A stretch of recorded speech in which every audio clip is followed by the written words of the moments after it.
Kamusta?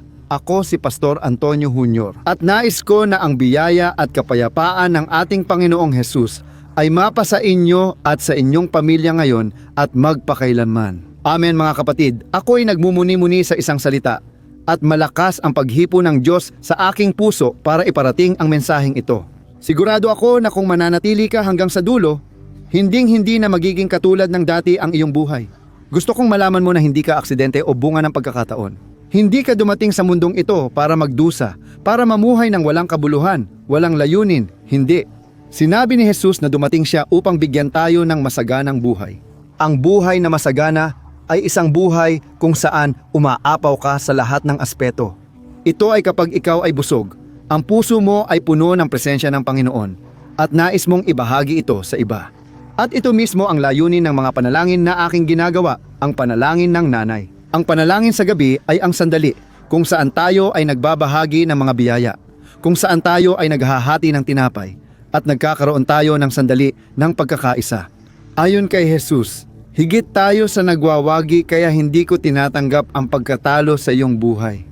Idinedeklara ko na nakuha mo na ang tagumpay dahil si Jesus ang nagtagumpay para sa iyo. Kaya sinabi niya na magpakatatag tayo dahil nalampasan na niya ang lahat para sa atin. Amen. Ngunit mga kapatid, huwag nating kalimutan na nasa gitna tayo ng isang espiritual na labanan. Hindi man natin ito nakikita, nararamdaman natin ang epekto nito. At iyon ang nais kong pag-usapan ngayon. Alam ko na maraming tao dito ang nagkakaroon ng magulong gabi, dumadaan sa mga pagsubok at pati na rin sa pang-api ng kaaway. Matatapos na lahat ng iyan sa buhay mo ngayon. Dahil tayo ay magdadasal, idedeklara natin ang mga tagumpay ng Panginoon. Amen. At natutuwa ako para sa iyo na madalas ay marami kang mga gawain at responsibilidad. Palagi kang nandito, nagdadasal kasama ko tuwing umaga, gabi, at pati sa video tuwing hapon. Mga kapatid, isa itong biyaya, kaya tanggapin mo ang aking yakap, ang aking pagmamahal, kahit na hindi pa tayo nagkikita ng personal. Palagi kong sinasabi, kung di tayo magkita sa lupa, magkikita tayo sa kawalang hanggan mga kapatid. Doon, magkakaroon tayo ng sapat na oras. Doon, magkakaroon tayo ng lahat ng oras sa mundo para magsaya tayong magkakasama para mahal si Jesus. Amen. Sana andoon ka talaga, ha? Kaya ialay mo talaga ang buhay mo kay Jesus. Magsisi ka sa iyong mga kasalanan at simulang sundin ang kanyang salita. Sinabi ni Jesus, ang sumusunod sa aking mga salita, siya ang tunay na nagmamahal sa akin. Kaya mga kapatid, walang silbi kung puro salita lang tungkol kay Jesus o dasal araw-araw. Mas mahalaga na isabuhay natin araw-araw ang salita ng Panginoon. Kung bago ka rito, binabati kita at nais kong malaman mong espesyal ka at hinihiling ko na mag-subscribe ka sa aking channel. Kailangan mo lang i-click ang maliit na button sa ibaba ng video na mag-subscribe. Sa tabi nito, lalabas ang isang kampanilya at i-activate mo lang ang kampanilya na iyon at piliin ang opsyon. Lahat para matanggap mo agad sa iyong cellphone ang mga susunod na video na ilalagay ko. Papuri sa Diyos, nais ko rin itong ibahagi sa iyo. Napaka-espesyal nito mga kapatid. Buwan-buwan tumutulong ang aking ministeryo sa iba't ibang tao. Instituições cristãs. Nagagawa lang ito dahil sa suporta ng mga miyembro ng channel. Nakakatulong tayong magpala ng mga bata na nangangailangan, mga batang refugee at pati na rin buong pamilya na nasa kahirapan, hindi lang dito sa Brazil, kundi sa iba't ibang bansa. Kung nais mong sumali sa misyon, i-click lang ang maging miyembro sa ibaba ng video para sa karagdagang impormasyon. Sige, salamat sa Diyos. At para simulan natin ang ating sandali ng panalangin ngayon, gusto kong basahin sa iyo ang isang salita na binanggit ni Apostol Pablo na nagpapakita kung gaano kahalaga na ang ating espiritual na mga mata ay buksan ng Diyos para makita natin ang lahat ng kailangan natin at pati na rin ang mga nais niya para sa atin. Tingnan mo ang sinabi ni Apostol Pablo. Ako'y nananalangin na ang mga mata ng inyong puso ay maliwanagan upang inyong makilala ang pag-asa na kanyang pagkatawag sa inyo ang mga kayamanan ng kanyang maluwalhating pamana sa mga banal. Amen. Tingnan ninyo mga kapatid, tingnan ninyo ang panalangin na ginagawa ni Apostol Pablo para sa mga tao. Nananalangin siya na buksan ng Diyos ang mga mata ng kanilang puso, ibig sabihin ang mga espiritual na mata, upang hindi panghinaan ng loob ang mga tao sa kanilang paglalakbay. Pag-asa ng isang walang hanggan, ng isang walang hanggang kaluwalhatian. Amen. Gusto kitang tanungin, Naranasan mo na bang parang may kulang sa buhay mo? May dapat kang makita na di mo pa nakikita ngayon. Parang may isang bagay na lampas pa sa nakikita ng iyong mga mata. At gusto kong sabihin na totoo talaga yan. Sabi sa Biblia, di pa nakita ng mga mata, di pa narinig ng mga tainga, at hindi pa pumasok sa puso ng tao ang mga bagay na inihanda ng Diyos para sa mga nagmamahal sa Kanya. Kaya mga kapatid, may mas malalaking bagay si Diyos kaysa sa mga naranasan natin noon na hindi pa natin nakikita ngayon. At baka ikaw ay dumadaan ngayon sa mahirap na panahon sa buhay mo, na parang lahat ay hindi umaayon, parang walang nangyayaring tama. Wala ka ng saya sa buhay mo. Siguro dahil dumadaan ka sa krisis sa inyong mag-asawa, may sakit, may problema sa pamilya, sa trabaho mo, o baka naman dahil sa kakulangan ng pera. Hindi mahalaga ang kalagayan mo ngayon, may magandang kinabukasan ng Diyos para sa iyo kung isusuko mo ang buhay mo kay Jesus at magpapatuloy kang matatag. Amen. O baka naman ikaw ay nanlulumo, nawawala ng pag-asa o nadidismaya dahil may nawala sa iyo, dahil wala na ang taong iyon sa iyong landas, sa iyong buhay. Kapag tumingin ka sa paligid, hindi mo na makita ang saya o solusyon. At dahil dito, dahil sa lungkot na ito, sa depression na ito, tinitingnan mo rin ang o alto. sarili mo. Hindi mo nakikita ang Diyos. Hindi mo makita ang biyaya ng Panginoon. Hindi mo makita na ang Diyos ay kasama mo. Pinoprotektahan ka, binabantayan ka. Mga kapatid, madalas ko na ring naranasan ito. Marami akong dinaanang disyerto, laban at pagsubok na di ko nakita ang solusyon. At naaalala ko na kapag dumarating na ang alas 6 ng gabi, tapos alas 8, alas 10 ng gabi, parang hindi talaga mawawala ang kawalan. Embora.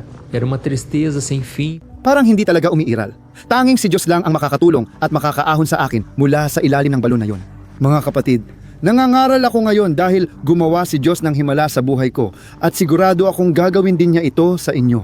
Pero ang ugali mo sa disyertong yan, ang mga sinasabi mo, ang iniisip mo, ang mga ginagawa mo, yan ang magpapabilis para makalabas ka agad sa disyertong yan. Amen. Alam ko na baka hindi mo pa nakikita ang kamay ng Diyos sa buhay mo, pero kailangan mong maniwala sa pangakong yon na lahat ng bagay ay nagtutulungan para sa ikabubuti. Para sa ikabubuti ng mga nagmamahal sa Diyos at ng mga tinawag ayon sa kanyang layunin. Amen. Alam ko na marami akong kinakausap dito. Marami sa inyo ang hindi nakikita ang mga biyaya, mga oportunidad at mga yaman na nasa inyong mga kamay na, mga bagay na ibinigay na sa inyo ng Diyos. Alam mo ba ang pinakamalaking problema? Madali kang nagiging biktima ng kaaway. Maaari kang matukso. Maaari kang bumigay sa mga pita ng laman, sa mga makamundong kaligayahan. Maaaring gamitin ito ng kaaway para ilayo ka sa Panginoon. At iyan ang dahilan mga kapatid kung bakit dapat tayong magbantay at manalangin ng palagian. Kapag sinabi kong dapat kayong nandito mula Lunes hanggang Linggo at nagdadasal araw-gabi, hindi iyon basta-basta. Alam ko na ang panalangin ang susi para ikaw ay magtagumpay, para hindi ka malinlang. Hindi lang ako nagdarasal, nagdadala rin ako ng salita dahil sabi sa Biblia, ang pananampalataya ay dumarating sa pakikinig sa mensahe ni Kristo. Amen mga kapatid! Dahil pinag-uusapan natin dito ang tungkol sa mga matang bukas, espiritual na pananaw. May ikukwento ako mula sa Biblia tungkol sa isang lalaki na binuksan ng Panginoon ang mga mata para makita ang espiritual na realidad. Ang lalaking ito ay ang lingkod ng propetang Eliseo. Sabi sa Biblia, nasa lungsod siya na pinalilibutan ng hukbo ng Syria. Gustong mahuli ng hari ng Syria, si Eliseo, dahil palaging ibinubunyag ni Eliseo ang mga plano niya sa hari ng Israel. Pagkagising ng lingkod ni Eliseo kinaumagahan, nakita niyang napapaligiran ang lungsod ng mga karwahe at kabayo ng kaaway. Natakot siya ng husto at may sinabi siya kay propetang Eliseo. Gusto kong basahin sa iyo ang nakasulat sa Ikalawang Hari, Kabanata 6, talata 15 hanggang 17. Tingnan mo ang sinabi niya. Aking Panginoon, ano ang gagawin natin? Sumagot ang propeta, huwag kang matakot, mas marami ang nasa panig natin kaysa sa kanila. Nanalangin si Eliseo, Panginoon, buksan mo ang kanyang mga mata upang makita niya. Binuksan ng Panginoon ang mga mata ng binata at nakita niyang napapalibutan si Eliseo ng mga kabayo at karwaheng apoy. Amen. Panoorin ito mga kapatid. Noong oras na yon, binuksan ng Diyos ang mata ng lingkod at nakita niyang puno ng mga kabayo at karwaheng apoy ang bundok sa paligid ni Eliseo. Ibig sabihin, sila ay protektado ng hukbo ng mga anghel, ang hukbong makalangit. Isipin mo ang ganda ng tanawin na nakita nila. Nakakita ang lingkod ni Eliseo ng mga bagay na di nakikita ng natural na mata. Nakita niya na kasama nila ang Diyos at hindi na siya nakaramdam ng pag-iisa. Kaya mga kapatid, posible rin ba na magkaroon tayo ng ganitong pananaw? Naniniwala akong oo. Alam ko na maraming tao ang may espiritual na kaloob, bukas ang paningin at nakakakita ng mga anghel at demonyo. Sa totoo lang, hindi kailangan ng bawat Kristiyano ng kaloob. Nakikita niya ang kamay ng Diyos sa kanyang buhay kung gagamitin lang niya ang kanyang pananampalataya. Sabi sa Hebreo 11 ng Biblia, ang pananampalataya ay katiyakan sa mga bagay na di nakikita at paniniwala sa mga hindi pa nangyayari. Kaya mga kapatid, sa pananampalataya makikita natin ang mga himala na gagawin ng Diyos. Madalas, inilalagay ng Diyos sa ating puso ang mga bagay na kanyang ginagawa at pinagtatrabahuhan. At kung iingatan natin ang salitang ito, aangkinin natin at magtitiwala tayong tapat ang Panginoon na tuparin ito. Gagawin ng Diyos na matupad ang lahat sa tamang panahon. Amen. Kaya natin makita ang plano ng Diyos. Ang layunin niya para sa atin. Kahit magulo ang lahat, kahit parang walang nangyayaring tama. Sa mata ng pananampalataya, kaya nating makita ang lampas pa sa bundok. At yan ang gusto kong matutunan mo kapag tayo'y mananalangin. Hihilingin ko sa Diyos na buksan ang iyong mga mata, na palakasin ang iyong pananampalataya at tulungan kang makakita, lampas pa sa problema at pagsubok. Ngayon, paano kung itigil mong tingnan ang buhay sa mata ng laman at simulan sa mata ng pananampalataya? Ang unang bagay na kailangan mong gawin ay gawing ugali ang pagninilay sa salita ng Deus. mga kapatid. Ang Biblia ay parang ilawan sa ating mga paa, liwanag sa ating landas. Ito ang nagpapakilala sa atin kung sino ang Diyos, kung ano ang ginagawa, ginawa at gagawin niya sa iyong buhay. Sa Biblia, mas makikilala mo ang kalooban ng Panginoon, ang kanyang mga utos, ang kanyang mga pangako. Maaari kang maitama, maturuan at gayon din. Maengganyo, kaya ugaliin mong makilala pa ang Biblia at sigurado ako na maraming dakilang bagay ang ipapahayag sa iyo ng Panginoon. Amen. Pangalawa, kailangan mong manatili dito kasama ko araw-araw, magdasal, at gawin din ito sa iyong bahay, saan ka man naroroon. Ang panalangin ang nagpapabukas ng ating mga mata sa mga hindi natin nakikita. Madalas ipinapahayag ng Diyos ang kanyang kalooban habang tayo'y naghahanap. Inilalagay niya sa ating puso ang kapayapaan o kawalan nito. Kapag tayo ay binabalaan niya tungkol sa isang bagay, kapag nais niya tayong iligtas mula sa problema o patibong. Kaya napakahalaga na tayo ay laging nagdarasal. Sinasabi ng Biblia, manalangin ng walang patid. Ibig sabihin, kailangan mong manalangin sa lahat ng oras. Saan ka man naroroon, sa trabaho, sa paaralan, sa kalsada, sa bahay, hindi mahalaga. Huwag kang titigil sa pagdarasal. Ayos ba? Manalangin ka sa isip mo, manalangin ka gamit ang iyong mga salita, pero manalangin ka palagi. At ang kaluwalhatian ng Panginoon ay patuloy na Manifestada na sua vida cada vez mais. pinagpapala ka. Isa pa, magsikap mamuhay ng banal na buhay. Sinasabi ng Biblia na kung walang kabanalan, walang makakakita sa Panginoon. Ibig sabihin, walang makakakita sa kamay ng Panginoon kahit sa maliliit na detalye. At iyan ang dahilan kung bakit kailangan nating lumayo sa kasalanan.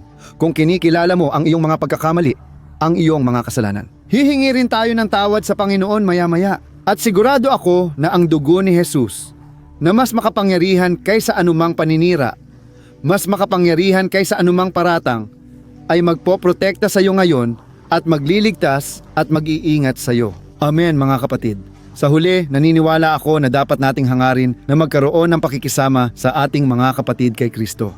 Sa pamamagitan ng ugnayang ito sa mga tao, maaari nating maibahagi ang ating mga karanasan, ang ating mga patotoo, ang ating mga payo at panalangin.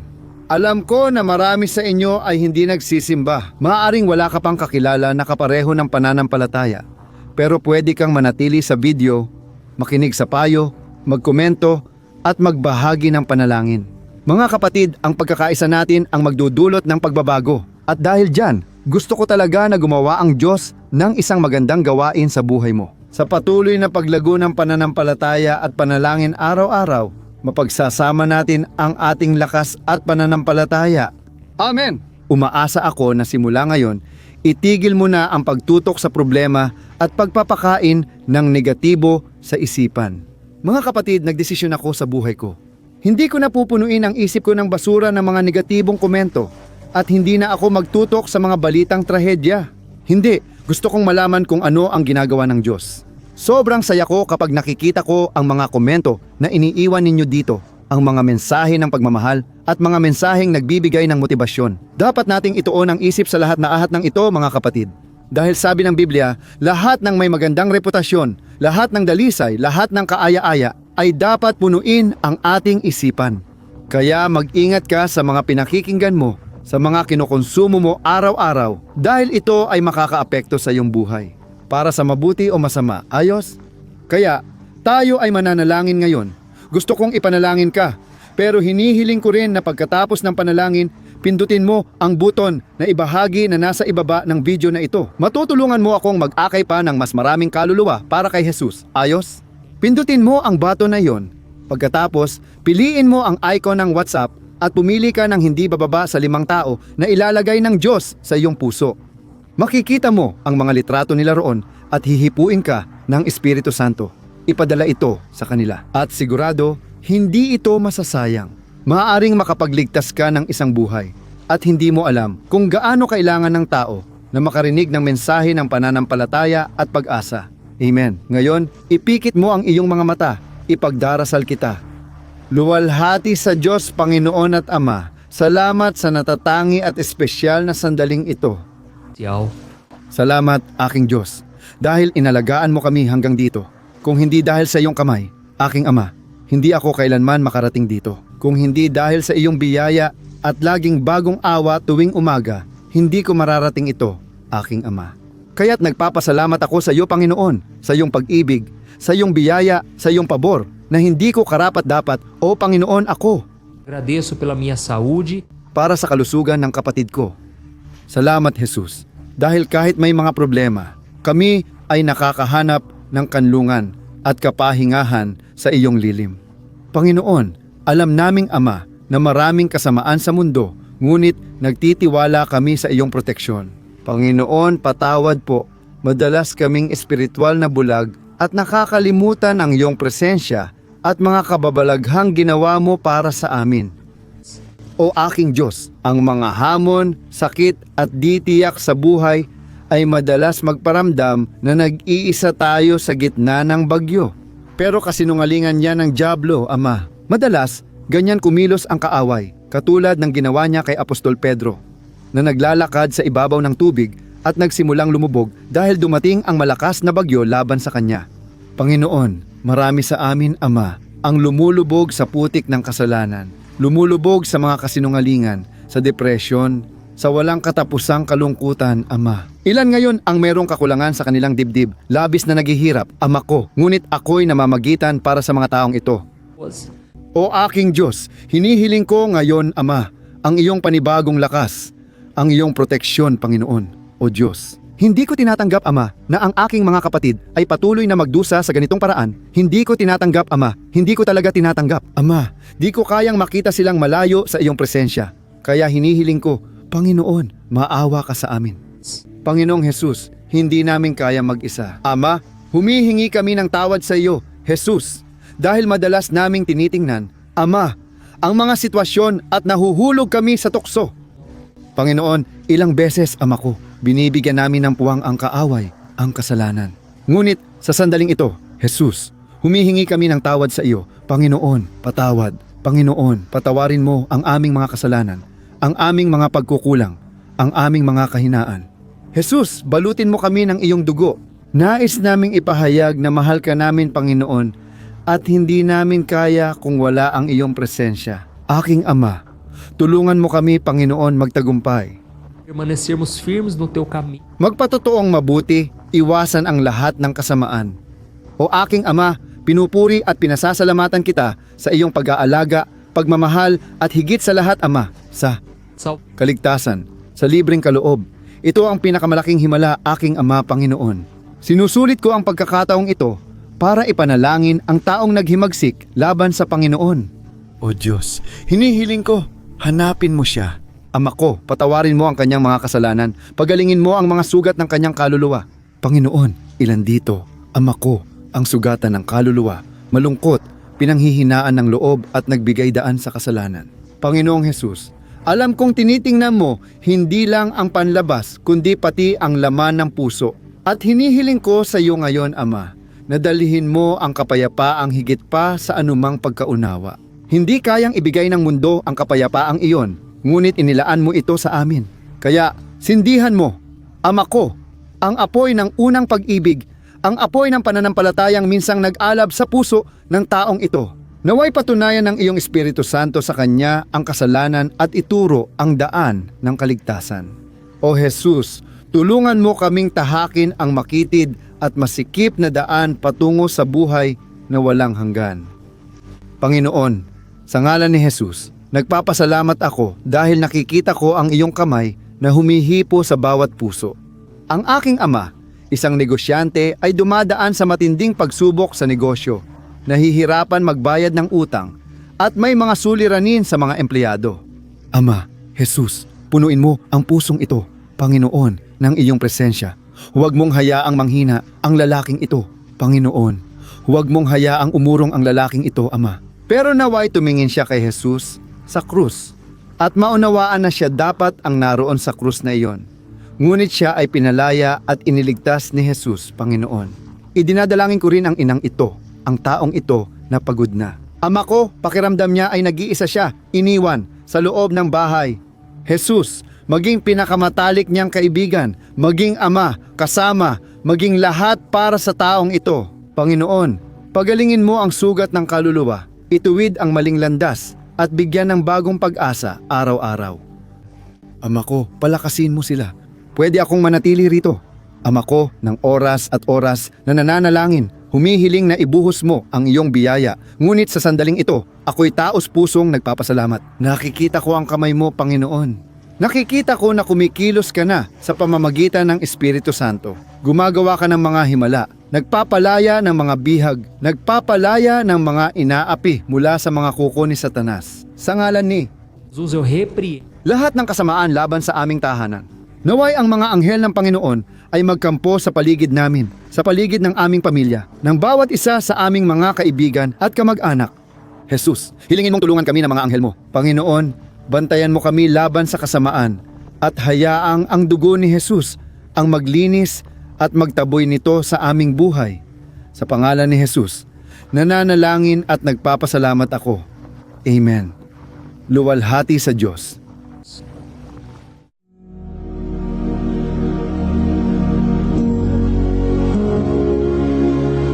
Kumusta mga kapatid, biyaya at kapayapaan mula kay Panginoong Hesukristo.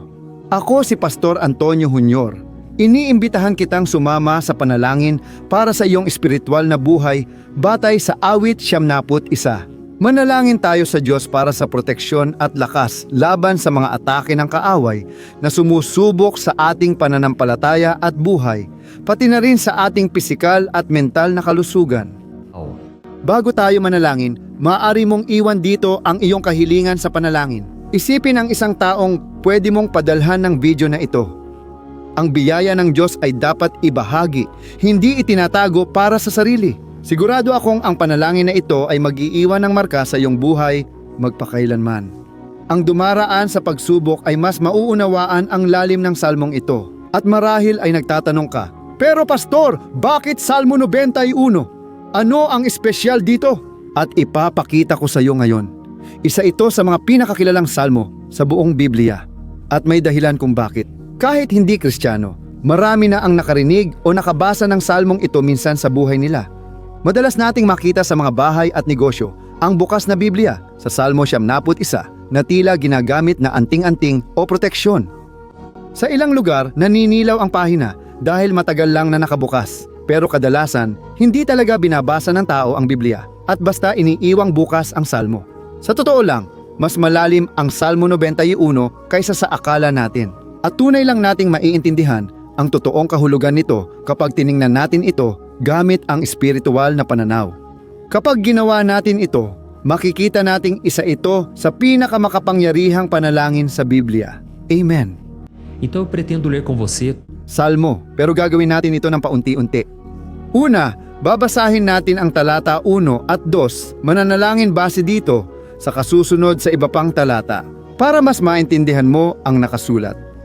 Mananalangin tayo para sa ilang bahagi ng buhay mo, okay ba? Para magsimula, babasahin natin ang awit 90, talata 1 at talata 2, na nagsasabing, ang tumatahan sa kanlungan ng kataas-taasan at nagpapahinga sa lilim ng makapangyarihan sa lahat. Maaaring sabihin sa Panginoon, ikaw ang aking kanlungan at aking kuta, ang aking Diyos na aking pinagtitiwalaan.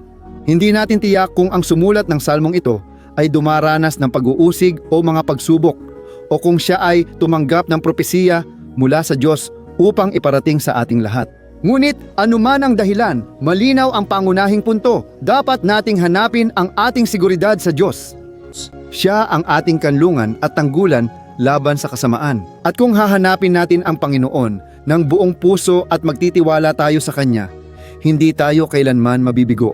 Walang kaaway ang makakawasak sa tanggulan na siyang presensya ng Diyos sa atin. Amen. At ngayon na naintindihan na natin ito, tayo ay mananalangin ng sabay-sabay. Kung maaari, ipikit mo ang iyong mga mata at manalangin ka ng ganito kasama ko.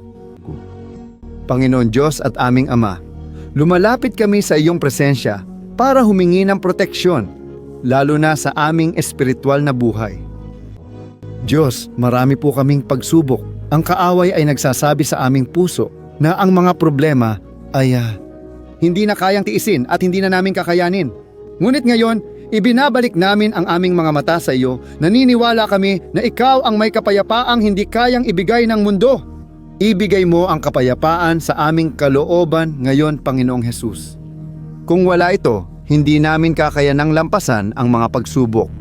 Ipinaaalala mo sa amin, O Ama, na ang tanging lugar ng kapahingahan at tunay na kapayapaan ay nasa ilalim ng iyong mga kamay. Nandoon ang aming kanlungan, ang kutang kailangan namin, at naniniwala kaming umiiral ang lilim ng makapangyarihan sa lahat, kapahingahan at ginhawa para sa aming kaluluwa. Panginoon, turuan mo kaming magtiwala at magpahinga sa iyong mga bisig. Ipinagkakatiwala namin ngayon sa iyong mga kamay ang aming mga alalahanin, takot at mga pagdurusa.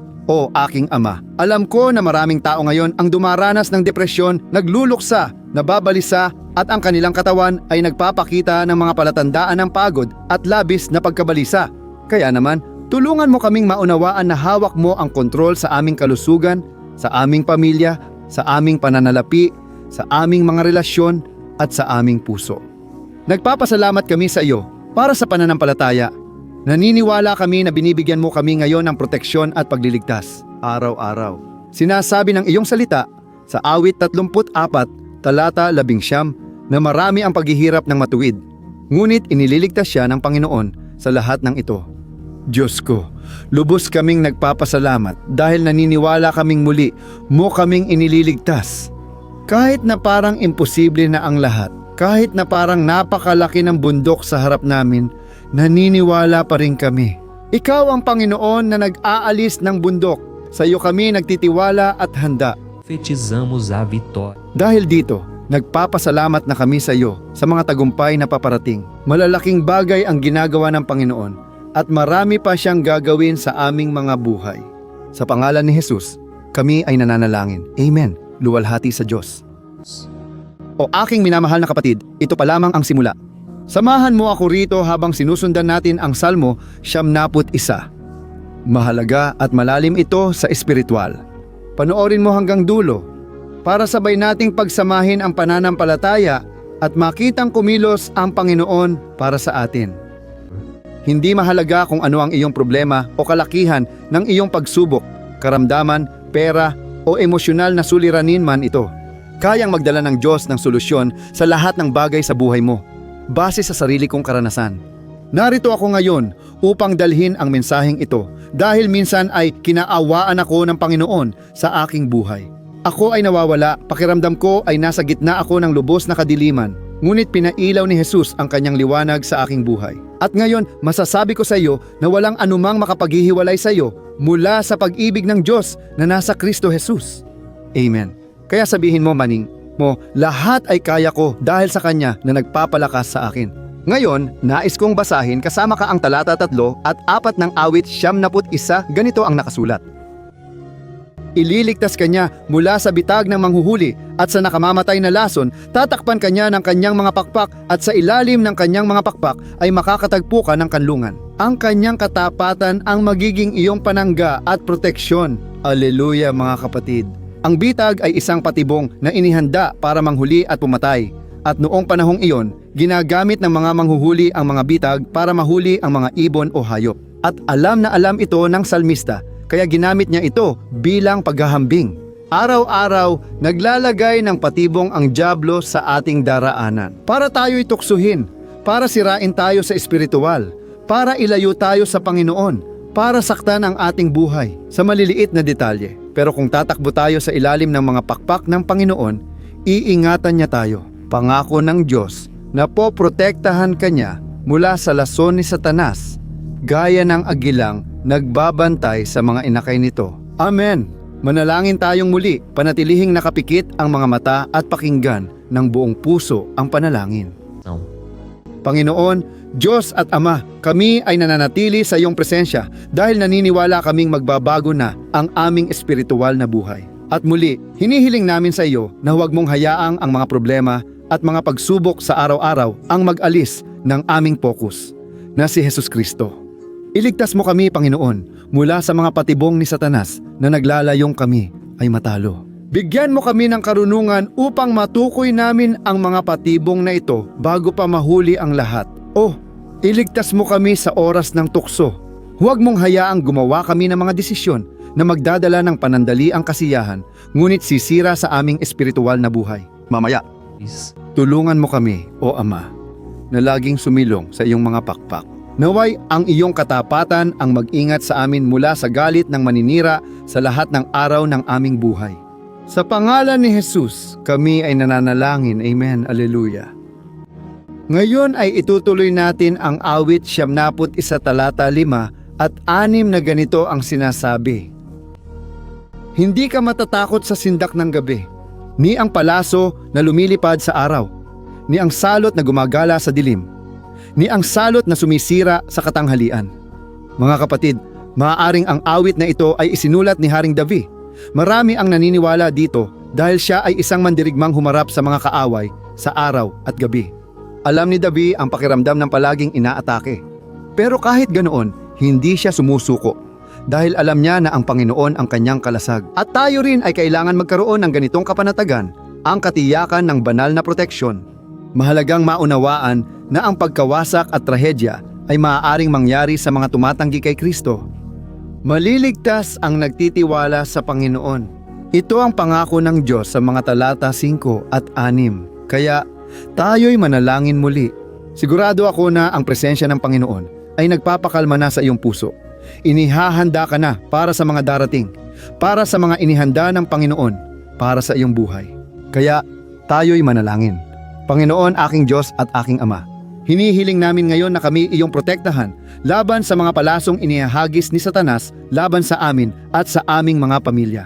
O, aking Ama, sobrang tindi ng mga pagsubok na parang hindi na namin kaya. Parang pagkatapos ng isang problema, may kasunod agad na mas malaki. Maawa ka, O Diyos, sa mga umiiyak ngayon sa iyong harapan.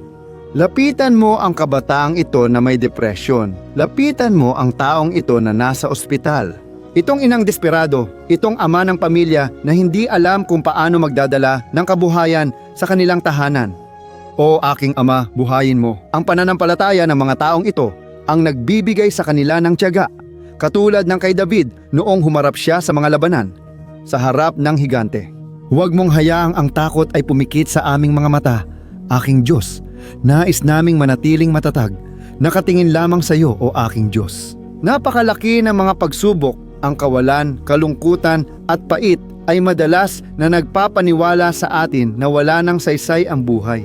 Ngunit, Panginoon, hinihiling ko sa iyo ngayon, pagpalain mo ang bawat taong nakikinig sa panalangin ito at alisin mo, Ama, ang lahat ng kaisipan ng kamatayan, lahat ng negatibong iniisip dahil wala ni isa dito ang nagmumula sa Diyos. Isang Diyos ng pag-ibig na puro mabubuting kaisipan lamang ang mayroon para sa atin. Sa ngalan ni Jesus, kami ay nananalangin. Amen.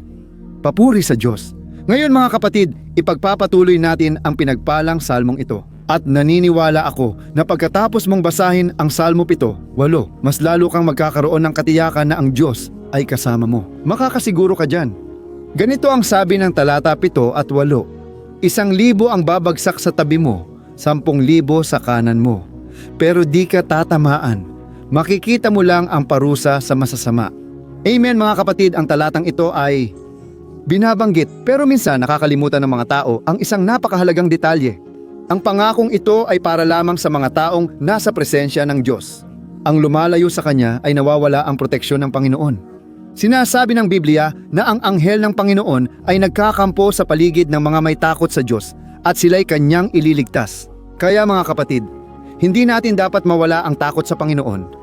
Hindi tayo dapat lumabas sa ilalim ng proteksyon ng Diyos dahil marami na sa labas ang nalayo na. At kapag tiningnan natin sila, mapapansin natin na parang lalo pang lumalala ang kanilang buhay.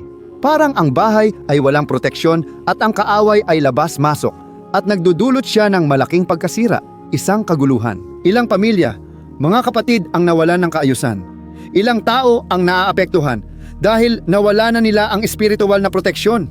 Kung nakikita mo ang sarili mo sa mga taong ito, kung ikaw ay nasa isang pamilyang dumaranas ng maraming pagsubok at naaapektuhan, gusto kong manalangin ka ng may malay. Maniwala ka na sa sandaling ito. Maraming maaaring bumagsak sa iyong tabi. Maraming maaaring bumagsak sa iyong kanan. Pero wala ni isa ang makakaapekto sa iyo. Amen.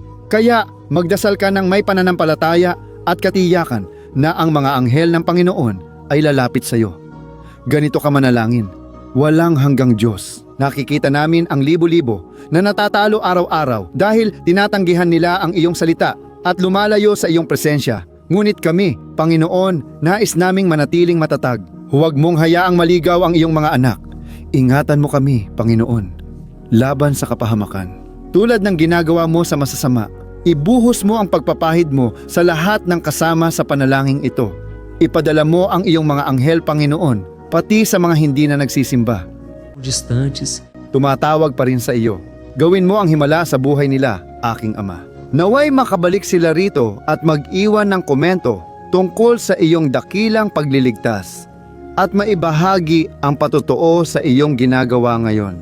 At naniniwala ako na ang pagpapahid na ito ay sumisira sa lahat ng pamatok, lahat ng pang-aapi, lahat ng kalungkutan, lahat ng pagod.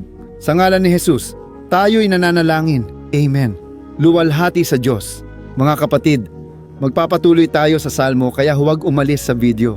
Naniniwala ako na sa talata 9 at 10, mararamdaman mo ang sobrenatural na kapayapaan kung tunay mong ipagkakatiwala ang iyong sarili sa Panginoong Jesus. Kung ilalagay mo ang iyong pananampalataya sa Kanya, naniniwala ako na hindi na magiging katulad ng dati ang iyong puso. Pakinggan mong mabuti ang sinasabi sa talata 9 at 10. Ganito ang pagkakasulat. Kung gagawin mong kanlungan ang kataas-taasan, walang kasamaan ang aabot sa iyo, walang kapahamakan ang lalapit sa iyong tahanan. Amen mga kapatid, mahalagang sabihin ko ito. Hindi ibig sabihin na wala tayong magiging problema. Habang lumalapit tayo sa Diyos, mas sinusubukan tayong atakihin ng kaaway. Pero gaya ng sabi ko, kung magtitiwala tayo sa Panginoon at gagawin siyang kanlungan, walang kapahamakan ang darating sa buhay mo. At hindi mo kailangang matakot sa masasamang balita. Magtiwala kang pinoprotektahan ka ng Panginoon at marami sa paligid mo ang titingin sa iyo at mapapansin nila ang pagkakaiba. Ang pagkakaiba ng taong naglilingkod sa Diyos at ng hindi naglilingkod. Manalangin tayo at nais kong buksan mo ang iyong puso at gawin mo rin ang sariling panalangin kahit sa isip mo lang. Sabi ng Biblia, alam na ng Diyos ang ating sasabihin bago pa ito lumabas sa ating bibig. At tulad ni Ana sa lumang tipan, siya ay nanalangin ng walang salita, gumagalaw lang ang kanyang mga labi, ngunit hindi niya kayang ipahayag ang kanyang sarili. Ganoon kalaki ang dalamhati ng babae dahil hindi siya magkaanak. Ngunit nanalangin siya at noong gabing iyon, pinagkalooban siya ng Diyos ng biyaya at naging masayang ina. Binuksan ba ng Panginoon ang kanyang sinapupunan? Naniniwala akong ganoon din sa mga hindi namumunga o umuusad. Ngayon, nagtatapos dito ang siklong ito. Sa pangalan ni Jesus, angkinin mo ito at manalangin ka kasama ko, tayo'y manalangin. Mahal na Ama, nagpapasalamat kami sa iyo para sa aming buhay. Kahit sa gitna ng mga pagsubok, sa gitna ng mga laban na aming hinaharap at nais ka naming hilingin. O Ama, patuloy kang maging aming kanlungan at kaligtasan. Naway linisin tayo ng dugo ni Hesukristo na ibinuhos sa krus mula sa lahat ng kasalanan.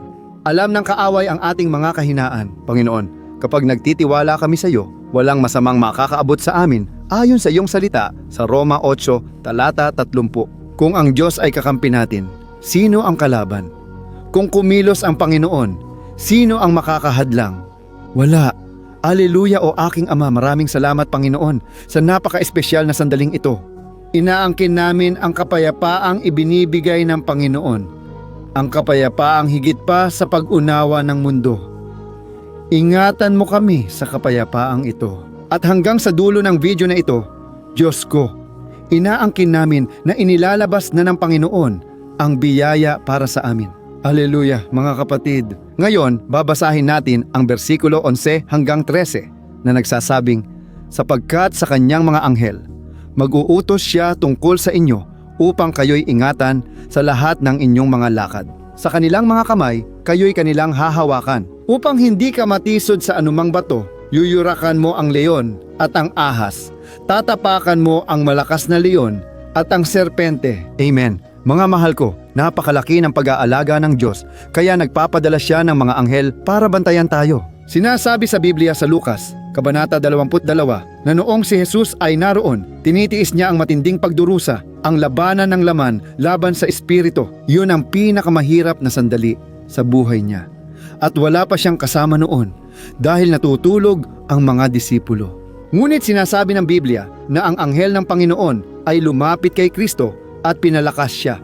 Ganon din, ikaw na nahihirapan ngayon, ikaw na may matinding bigat sa puso, ikaw na pakiramdam mo ay hindi mo na kaya. Maniwala ka na sa oras na ito, ang Panginoon ay nagpapadala ng mga anghel. Mag-uutos siya sa kanyang mga anghel para sa iyo, upang ikaw ay kanilang protektahan sa lahat ng iyong daraanan at hawakan kanila sa iyong kamay. Aleluya. At ikaw, kaya mo bang tapakan ang ulo ng ahas? Tatalunin mo ang lahat ng kasamaan na bumabangon laban sa kanya, sa iyo at sa iyong pamilya. Magdasal tayo ngayon at matatapos na ang salmo. Pero pakiusap, huwag umalis para makamit mo ang biyaya ng Panginoon. Manalangin ka, kasama ko, Panginoon kong Diyos at Ama. Ang mga espiritual na laban ay naging napakahirap. Minsan akala namin hindi na namin kaya. Kaya naman kami sumisigaw, O Diyos, ipadala mo ang iyong mga anghel. Ngayon, utusan mo sila, Ama, na kami protektahan sa lahat ng aming mga landas upang kami bantayan, gabayan at palakasin, O aking Ama. Hindi namin kaya mag-isa, pero kapag kasama ang iyong mga anghel, kaya naming tapakan ang ulo ng kaaway. Seguimos firmes em direção. Ang kawalang hanggan? Sabi ng iyong salita, nagpapadala ka ng mga anghel para protektahan ang mga magmamana ng kaligtasan. Inaangkin namin ang pangakong iyon. Kahit na hindi namin nakikita ang nangyayari sa espiritual na mundo, naniniwala kami na binabantayan mo kami at binibigyan kami ng kaligtasan ngayon. Kaya naman, hinihiling ko sa iyo, aking Ama, basbasan mo ang bawat taong nakikibahagi sa panalangin ito. Ingatan mo sila mula sa lahat ng kapahamakan, panlilinlang at kasinungalingan ni Satanas. Sa ngalan ni Jesus, Amen. Papuri sa Diyos. Ngayon, mga kapatid, narito na tayo sa huling bahagi ng awit 71, talata 14 hanggang 16, na nagsasabing, dahil siya ay umiibig sa akin, ililigtas ko siya, iingatan ko siya, sapagkat kilala niya ang aking pangalan. Siya'y tatawag sa akin at sasagutin ko siya, at sa oras ng kagipitan, ako'y sasaklolo sa kanya. Ililigtas ko siya at pararangalan, bibigyan ko siya ng mahabang buhay, at ipapakita ko sa kanya ang aking kaligtasan. Amen! Luwalhati sa Diyos, mga kapatid. Sinabi ni Jesus na ang sino mang lumapit sa kanya, kailanman ay hindi niya itataboy. Kaya walang makakaalis sa iyo sa kamay ng Panginoon. Tunay kang mahal ng Diyos at pinatunayan niya ang kanyang pagmamahal sa iyo. Nang si Kristo ay nagpunta hanggang dulo at nagdusa para sa iyong mga kasalanan, ibinuhos niya ang kanyang dalisay at walang dungis na dugo dahil wala siyang kasalanan. Pero ginawa niya iyon dahil mahal ka niya at siya mismo ang nagpoprotekta sa iyo ngayon. Ililigtas kita, poprotektahan kita bibigyan kita ng sagot at sa oras ng pagsubok, sasamahan kita, ililigtas kita. Hallelujah. Kaya, maniwala ka sa kamanghamanghang pangakong ito ng Panginoon at gawin mo ang huling panalangin ito kasama ko, manalangin ka ng ganito.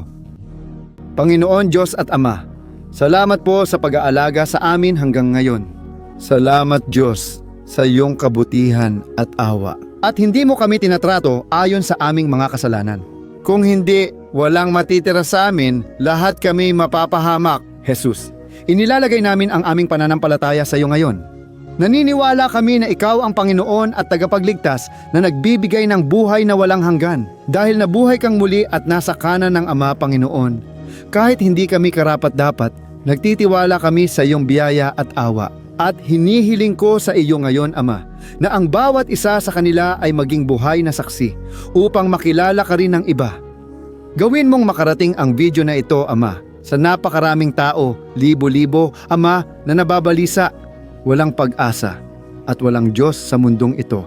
Nais naming araw-araw, Ama, na lalo pang mapalapit sa iyo sa pamamagitan ni Hesukristo. O autor e o consumador da nossa fé. Em teu nome, Jesus, que nós oramos e te agradecemos. Amém. Glória a Deus. Oh, meus amados, Ang kasya siya. aqui eu quero agradecer a você que se dedicou a buscar mais Minsan, ginagawa natin ito, pero at pagkatapos, para a morada e fará maravilhas na sua vida. Amém? Não deixe agora. sigurado ako na gagamitin ka ng Panginoon sa buhay ng maraming tao na maaaring hindi sanay manalangin. Pero maaaring maging pintuan ang video na ito para makumpleto ng Panginoong Jesus ang kanyang gawain sa buhay nila.